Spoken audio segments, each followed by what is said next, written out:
So hello namaste everyone, this is Kushag Dhanya and I am a psychic healer. तो आज हम बात करने वाले हैं स्पिरिचुअलिटी के बारे में, क्योंकि मेरा सारा कंटेंट आप अगर देखेंगे तो सारा एनर्जीज से रिलेटेड है। तो मैं spirituality in the context of energies के बारे में बात करूँगा, जो कि एक्चुअली में ट्रू एसेंस है स्पिरिचुअलिटी का और स्पिरिचुअल एनर्जी का। हमारे जो है मिसकंसेप्शंस रहते हैं कई बार कि एक्चुअल में स्पिरिचुअलिटी क्या है, और जो हमें बताया गया है, मतलब कि आपके एंसेस्टरल जो थ्योरी है उसमें और जो रियल वाली थ्योरी है स्पिरिचुअलिटी में, उसमें थोड़ा सा डिफरेंस है, जो कि आज मैं क्लियर करूँगा। So spirituality is basically becoming one with God. So this is the theory we have learn till now. This is what we mean by spirituality. So यहाँ पर आपके दो लेवल्स की बात आती है। Becoming one with God in what sense, what God.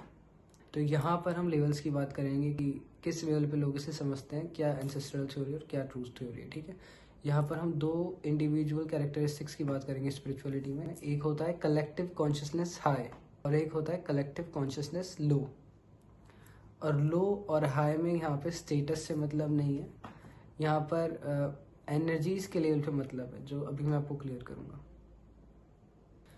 यहाँ पर हम बात करें कलेक्टिव कॉन्शियसनेस लो के ऊपर। ठीक है, कलेक्टिव कॉन्शियसनेस लो में क्या होता है कि यहाँ पर एनर्जी के लेवल पे ये लो कैटेगरी में आ जाती है। कैसे? यहाँ पर लोग देव पूजा करते हैं और एनर्जी को एक चीज़ में बाउंड करते हैं। ओके, यहाँ पर आपने अपनी एनर्जीज को अवेक किया या फिर अपने प्योर इमोशंस के साथ में आपने जो है आरती करके, पूजा पाठ करके या अच्छी अच्छी बातें करके किसी भी एक एंटिटी के अंदर एक स्पेसिफिकली चार्ज्ड एनर्जी को डाला और उससे आपने अपनी चीज़ों को मैनिफेस्ट किया। ओके, तो ये तो बेसिक थ्योरी है। अब हम बात करते हैं कलेक्टिव कॉन्शियसनेस हाई में क्या होता है।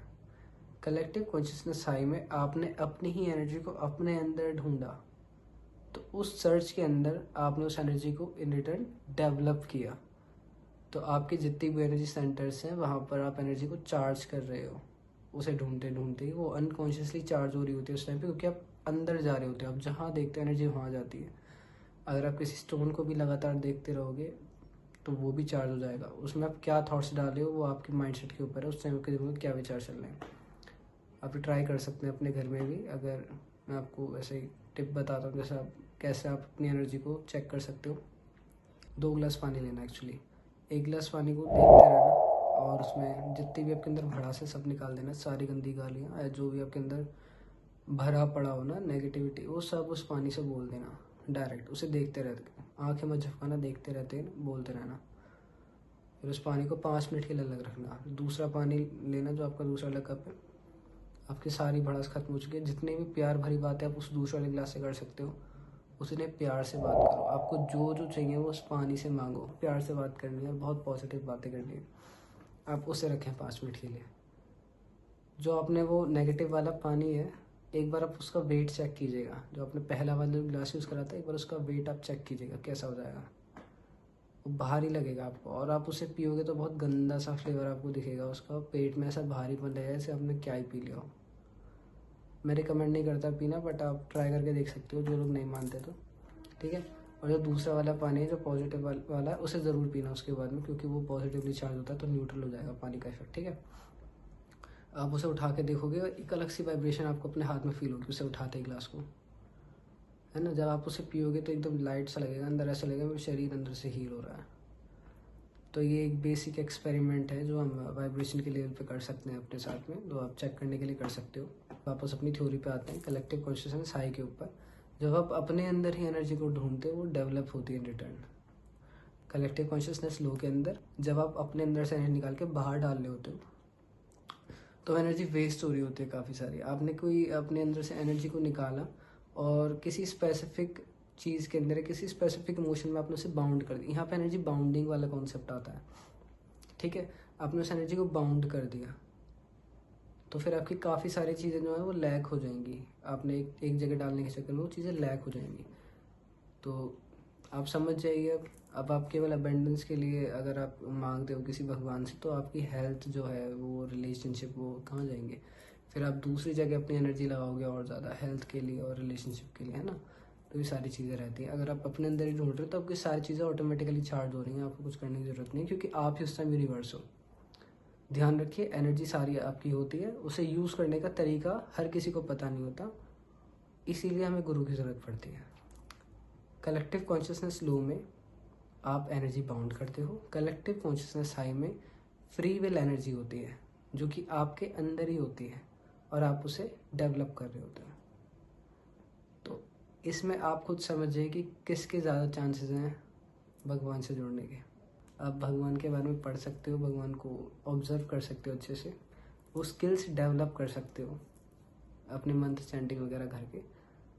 बट जो ट्रू जो रॉ एनर्जी है वो एक्सपीरियंस करने वाली चीज़ है, जो कि आप स्पिरिचुअल प्रैक्टिसेस जो होती है, जो मेडिटेशन होती है, वो आपको उसी से मिलेगी। और एक और बहुत इंपॉर्टेंट चीज़ जो कलेक्टिव कॉन्शियसनेस लो में जो हेल्प कर सकती है, देखिए वो नेगेटिव चीज़ नहीं है, उसके भी अपने ही अलग फ़ायदे हैं। आप क्रिस्टल्स का यूज़ कर सकते हो, जैसे देखो मैंने पहने हैं क्रिस्टल्स, या फिर अलग जो स्टोन्स होते हैं, अदर स्टोन्स आप उनको यूज़ कर सकते हो, या फिर जो अलग एलिमेंट्स होते हैं पंच तत्व टाइप के, या फिर अलग तरीके के जो मेटल्स वगैरह आते हैं पूजा पाठ वाले जो भी होते हैं, तो आप उनका यूज़ कर सकते हो।